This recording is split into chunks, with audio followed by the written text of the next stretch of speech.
కీలక భూమిక పోషించిన గొప్ప నేత, ఎప్పటికీ గుర్తించుకోవాల్సినటువంటి మహనీయుడు గవర్నర్లు శ్రీ జైపాల్ రెడ్డి గారు అని చెప్పి ఈ సందర్భంగా మనవి చేస్తున్నాను.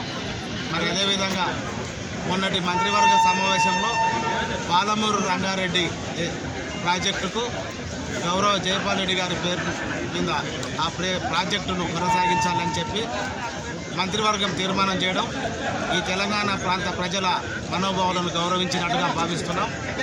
ఏదేమైనా గౌరవనీయులు శ్రీ జైపాల్ రెడ్డి గారు లాంటి గొప్ప మేధావి ఈ తెలంగాణ ప్రాంతంలో పుట్టి అంతటి పెద్ద స్థాయిలో రాజకీయాల్లో ఉండడం గొప్ప విషయం.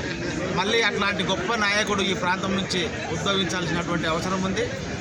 చరిత్ర ఉన్నంత వరకు గవర్నర్లు జైపాల్ రెడ్డి గారిని ఎప్పటికీ కూడా ఈ తెలంగాణ ప్రజలు భారతదేశం మర్చిపోదని చెప్పి ఈ సందర్భంగా మనవి చేస్తాం. జైపాల్ రెడ్డి గారు మా నాన్న వెంకటస్వామి గారు చాలా మంచి స్నేహితులు, కలిసి చాలా పోరాటాలు చేశారు. ప్రత్యేకంగా నేను ఎంపీగా అయినప్పుడు మా స్నేహితుడు సుఖేందర్ రెడ్డి గారు, ఇతర కాంగ్రెస్ ఎంపీలు ఆ రోజులలో తెలంగాణ సాధించుకోవాలని చెప్పి ఎప్పుడు జైపాల్ రెడ్డి గారిని వెళ్ళి మేము వారిని డిస్టర్బ్ చేసేది. వారు యూనియన్ మినిస్టర్గా ఉన్నారు. సార్ మీరు ఒక స్టాండ్ మా కోసం, మా వ్యూస్ అన్నీ కూడా హైకమాండ్ని కమ్యూనికేట్ చేయాలి, తెలంగాణ రావడంలో మీరు ఒక కీలకమైన పాత్ర వేయాలని చెప్పి చాలా ఒత్తిడి వారిపైన తీసుకొచ్చేది. ఈరోజు వారి సతీమణితో అదే గుర్తు చేసుకుంటున్నాం. ఎప్పుడు వారి ఇంటికి వెళ్ళి లంచ్, డిన్నరు, బ్రేక్ఫాస్ట్ అన్నీ కూడా అక్కడనే ఒక్కసారి తెలంగాణ ఇల్లు పెట్టినప్పుడు కూడా జైపాల్ రెడ్డి గారు ఒక కీలకమైన పాత్ర వేశారు.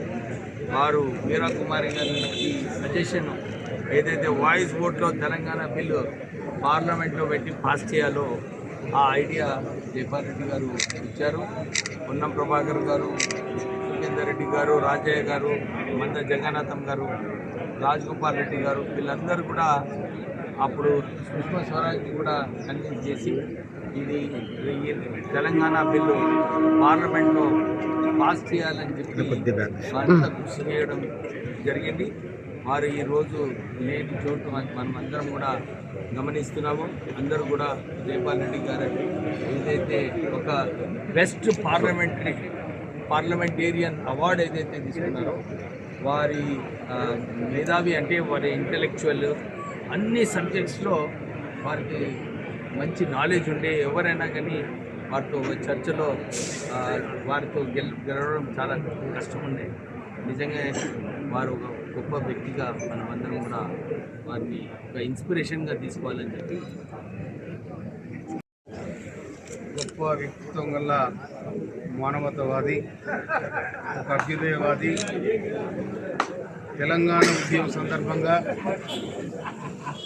తెలంగాణ ఉమ్మడి రాష్ట్రానికి తెలంగాణ ఉద్యమాన్ని చల్లార్చడానికి జైపాల్ రెడ్డి గారికి ముఖ్యమంత్రి పదవి ఇస్తారన్నా కూడా 3.5 కోట్ల తెలంగాణ ప్రజానికం 60 ఏళ్ళ ఆకాంక్ష ఏతుందో అది నెరవేరాలి తప్ప నేను ముఖ్యమంత్రి కావడం ముఖ్యం కాదని చెప్పి వారు ఆనాడు దాన్ని నెమ్మదిగా పక్కదారి పట్టించి తెలంగాణ ఉద్యమానికి తెలంగాణ ప్రత్యేక రాష్ట్రం సాధించే క్రమంలో జైపాల్ రెడ్డి గారు చాలా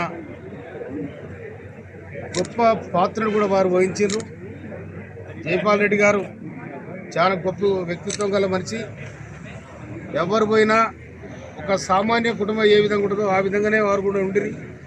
నిజంగా జైపాల్ రెడ్డి గారు కొద్ది అనధికారం ఉన్నాయి. మా దగ్గర మీరాలు కూడా వాళ్ళు 2 సార్లు ఎంపీగా ఉండిరి, యూనియన్ మినిస్టర్గా ఉండిరి. 2004లో వారు ఎంపీగా పోటీ చేసినప్పుడు వారి పక్కన నిలబడి నేను 5-6 సభలలో కూడా వారికి నేను మాట్లాడినప్పుడు సామాన్యులకి లైఫ్లో ఎప్పుడు ఒకసారి నువ్వు ఎమ్మెల్యే అవుతావని వారు నాకు కూడా వాగ్దానం చేసిండ్రు. నిజంగా వారి ఇన్స్పిరేషన్ కూడా నాకు చాలా ముందుకు తీసుకుపోయే అవకాశం దొరికింది. కనుక మంచి పార్లమెంటేరియన్, గొప్ప వక్త, అనర్గళమైన ఉపన్యాసం. వారి ఉపన్యాసం వినడానికి ఎంతోమంది టీవీలలో ఎదురు చూసేవాళ్ళం మేము.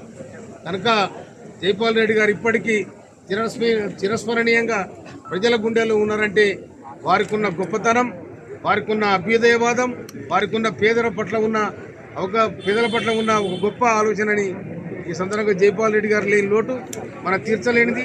జైపాల్ రెడ్డి గారు ఎప్పుడు చిరస్మరణీయంగా ప్రజల గుండెలో ఉంటారని చెప్పి మనం చేస్తా ఉన్నాం. Thank you.